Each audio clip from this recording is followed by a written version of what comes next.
perguntas para o Dr. Belísio é 99205-3030, né? Vou repetir aqui para você, 99205-3030 é o WhatsApp aqui da nossa 95 FM.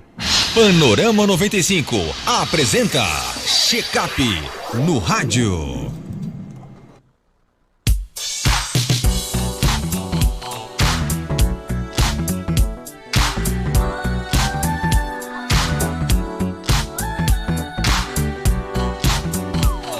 Doutor Belísio, bom dia, seja bem-vindo a mais um Panorama 95.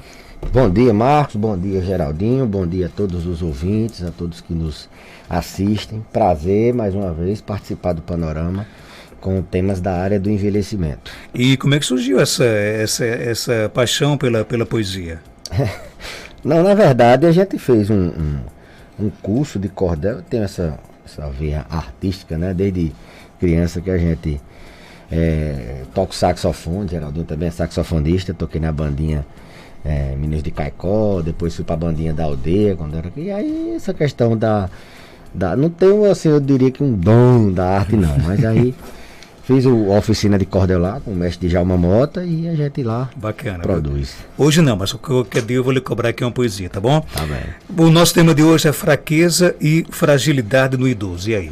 Muito bem, são duas palavras, Marcos Dantas, que assim, são duas coisas que levam muito ao paciente procurar o atendimento geriátrico. São duas palavras também que diferenciam muito a geriatria de outras especialidades.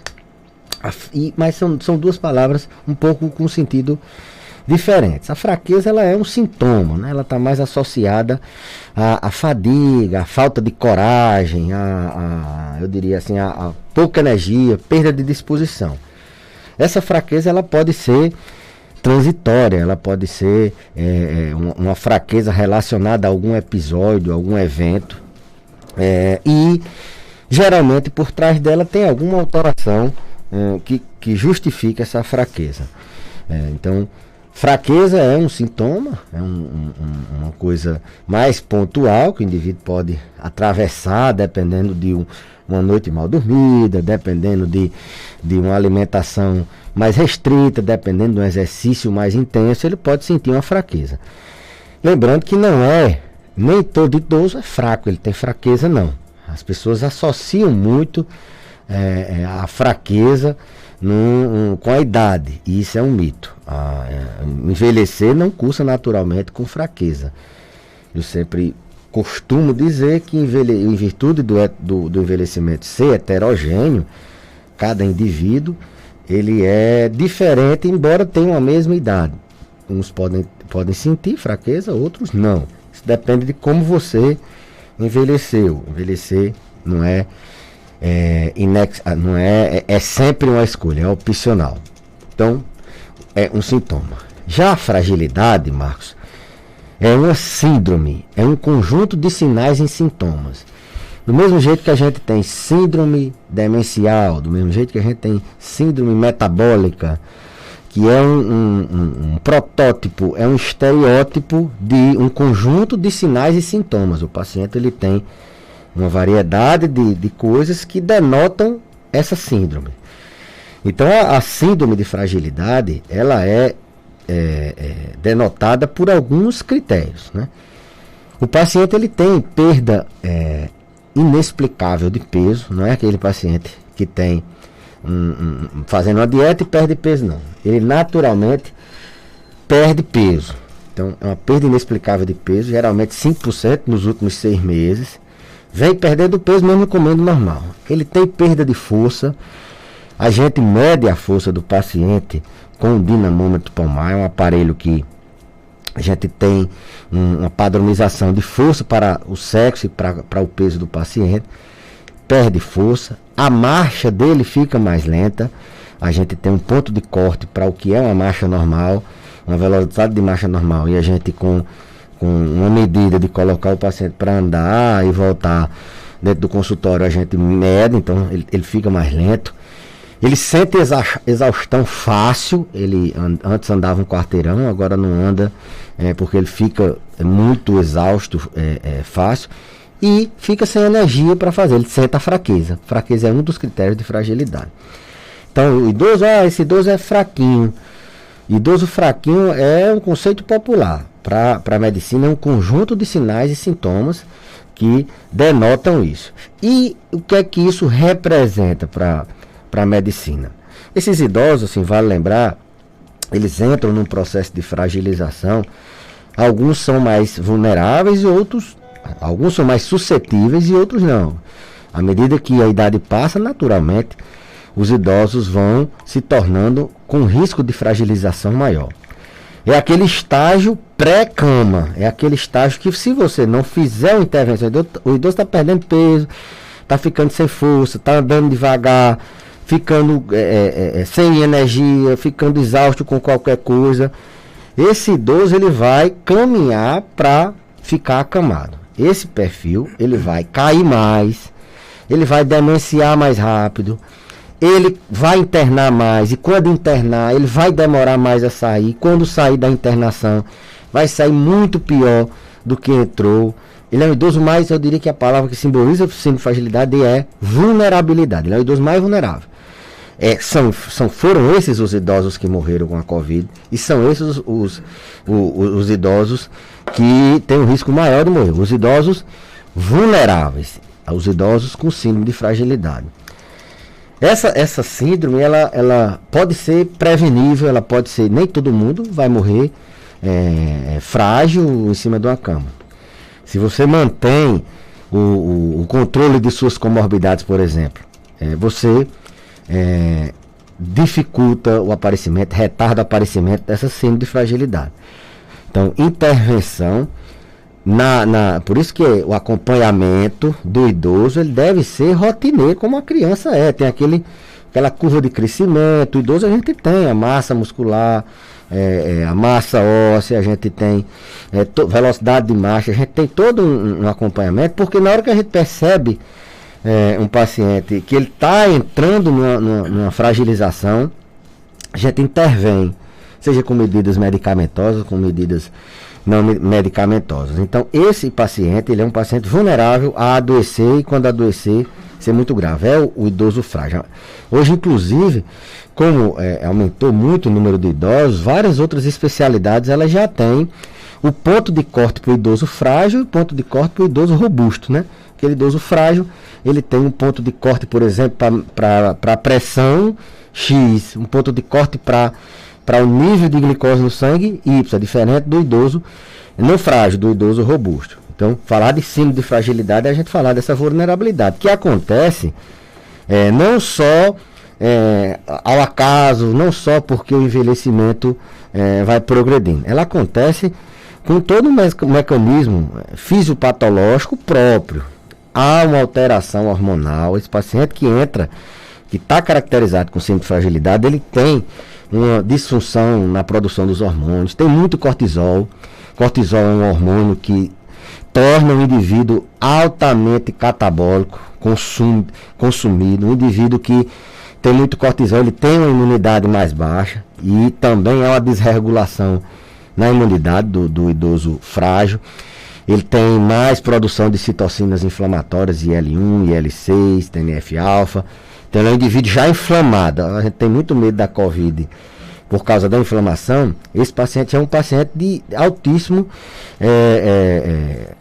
consumo de proteínas, de carboidratos. É um paciente que tem uma imunidade e uma resposta imune debilitada, e tem um sistema nervoso também, uma disfunção no sistema nervoso em geral. Há uma alteração de neurotransmissores. Então, esse paciente é um paciente que consome muito, então você tem que dar uma carga de proteína, uma carga energética diferente.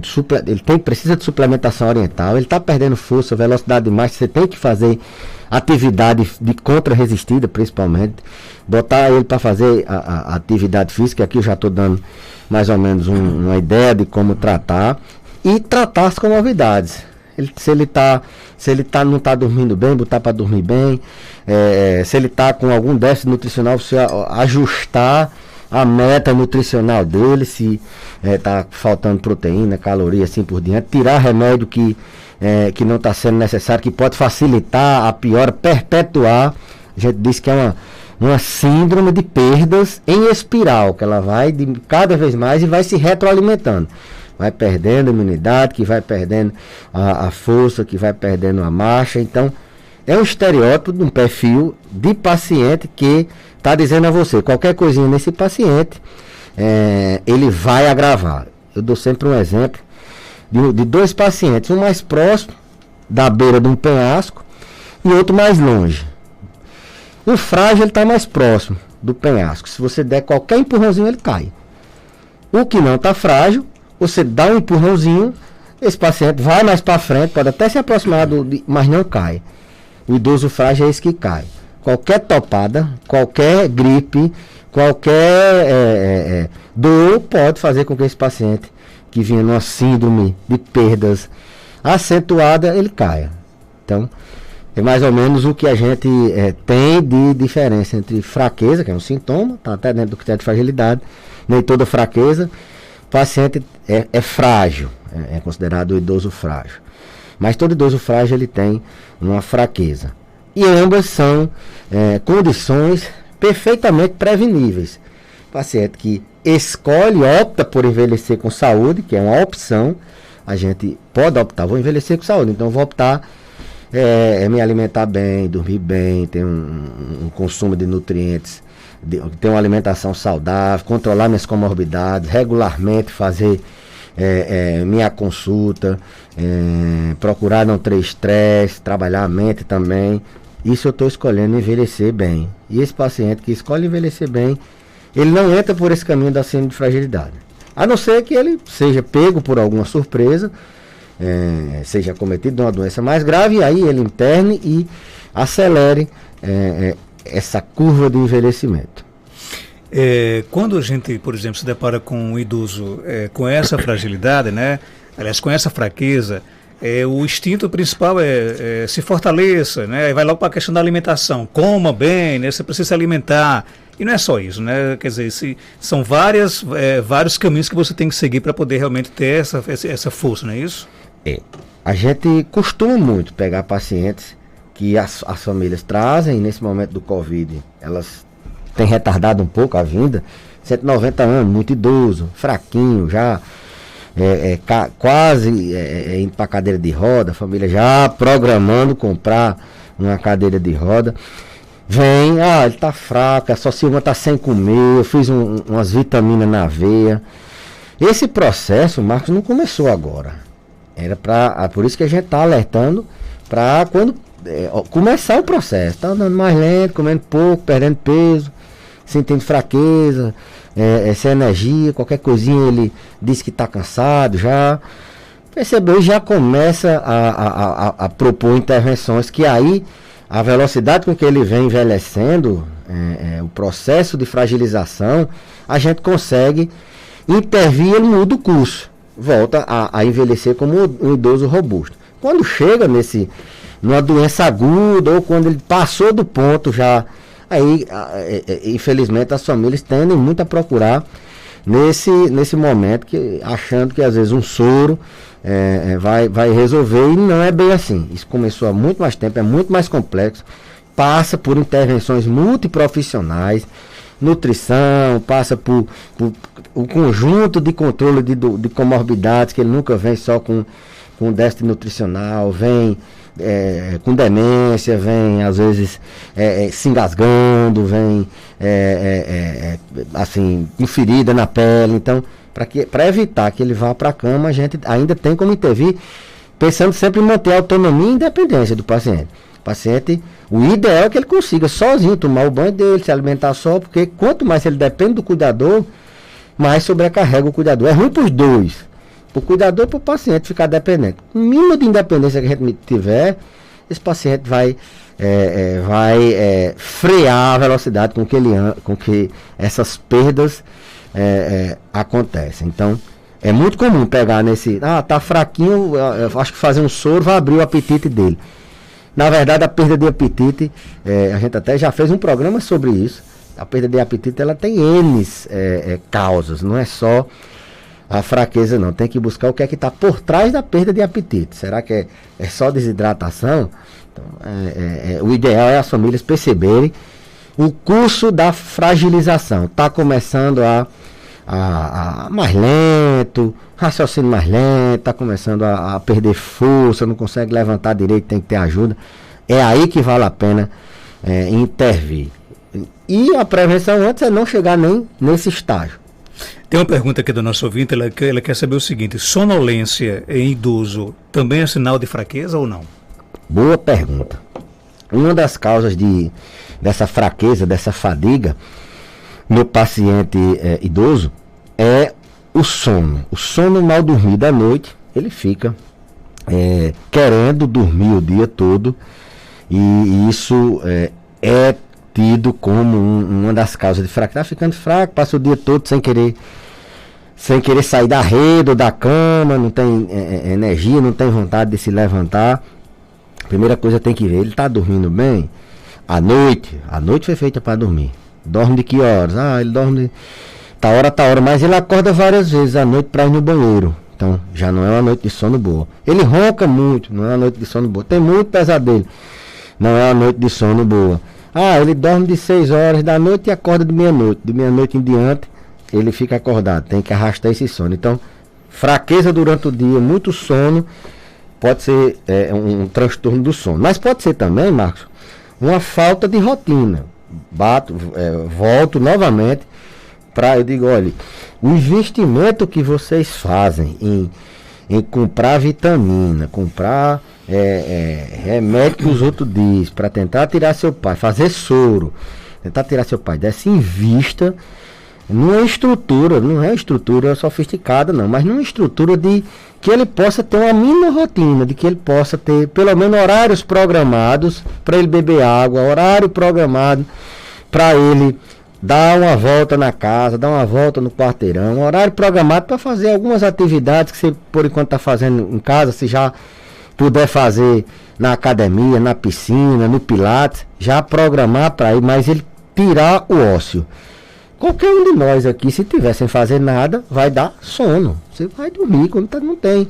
Eu não tenho televisão, não tem ninguém que converse comigo, não tem nada, então tem que alguém criar uma rotina, isso aí diminui o ócio. Rotina ativa do cuidador. E pesquisar doenças. Se está dormindo muito de dia, pode ser também doença. Desde doenças como tireoide, doenças até assim, nutricionais também, pode ser doenças da mente que eu digo, doenças mentais, como depressão, como outros tipos de doenças mentais. Pode ser uma demência, mas comece por esse passo a passo. Organize o sono, cria uma rotina fixa e fique monitorando alguma doença. Qualquer coisa leva para fazer uma avaliação. E não espera a fragilidade chegar não, porque idoso ficar sentado o dia todo, ficar no fundo de uma rede o dia todo, esse paciente logo vai entrar numa síndrome de fragilidade, que é essa que eu falei. Perdendo peso, não vai conseguir andar direito, vai ficar lento, sem energia, porque ele enfraquece literalmente. Tem que a gente fazer um esforçozinho de investir um pouquinho do nosso tempo para tirar ele dessa. A nossa ouvinte Francisca das Chagas, lá de São Fernando, ela pergunta o seguinte: doutor Belise, meu pai tem 78 anos de idade e não quer jamais deixar a luta do campo, né? Percebo que ele está cansado, mas não tem quem convença ele a deixar, né? E aí, nós, a gente às vezes tem essa mania de querer se colocar no lugar do nosso pai, né, e achar que quem decide o limite dele somos nós, é mais ou menos isso? Agora sim, as famílias quando pensam isso, Marcos, elas pensam com uma boa intenção. Eu vou dizer o que é que eles mais ou menos pensam. Meu pai trabalhou a vida toda, hoje a gente já está criado, cada um tem seu rumo, já não precisa mais de ele estar trabalhando no pesado. Isso é um sentimento assim, aceitável, nobre da parte da família. Mas a família tem que pensar do outro lado. Agora não é mais hora de parar. É o que ele fez a vida toda, é só o que dá. Vontade dele levantar e fazer alguma. Se trouxer para a rua, na boa parte das vezes, esse idoso é um forte candidato a ter doenças como depressão, ficar frágil, sofrer quedas, demenciar. Então, tudo é conversado e tudo bem numa dose mais devagar. Se você acha que ele está em risco de cair, colocando a vida dele em risco nesse trabalho do campo, começa a dosar devagarzinho, a diminuir, mas manter minimamente que você pode trazer para a rua. Ter 1000 opções aqui na rua e ele não querer. Não vai para a piscina, ele não quer caminhar, ele não quer ir para grupo de idosos. O que ele quer é o cabo da enxada dele. Então, não está errado de querer, não está errado de deixar ele lá, não. Porque hoje o que a gente preza é manutenção de autonomia e independência. Se for um risco que tem, assim, tem uns que querem ficar na zona rural, já não tem mais a memória, já está demenciado, é um paciente com osteoporose, se coloca toda hora em risco de fraturar um osso, andando a cavalo, subindo em peripau. Esses a gente tem que ser mais incisivos. E tem que já preparar o rebote, né? Que ele vai vir para a rua e já tem que preparar uma rotina, procurar deixar ele o máximo confortável e não tirar radicalmente. Fica indo e voltando, até ele se acostumar na rua. Ok, tudo beleza. Obrigado pela sua participação. Até terça-feira, se Deus quiser. Eu que agradeço. Até a próxima terça e saudações. Flamenguistas. Estamos iludidos novamente. Foi uma goleada, né? Pena goleada que e jogando bonito. A Record comprou os direitos do Campeonato Carioca e não quer transmitir em TV aberta. Não sei como é que uma emissora tão burra como a Record, né? Deixar de se popularizar mais ainda com a torcida flamenguista, mas fazer o quê, né? Eu segui os conselhos de Padre Alcivan, estava sofrendo muito com a internet. Assinou lá o negócio. Assinei lá o pay-per-view da Sky, pronto. 100 e poucos Próximo reais. jogo vai ser... Não, deixa eu falar, né? Não dizer aqui no ar não, que... Obrigado, Tubelizo. Tchau, tudo de bom. Valeu, a gente volta, você volta na próxima terça-feira aqui no nosso quadro Check-up.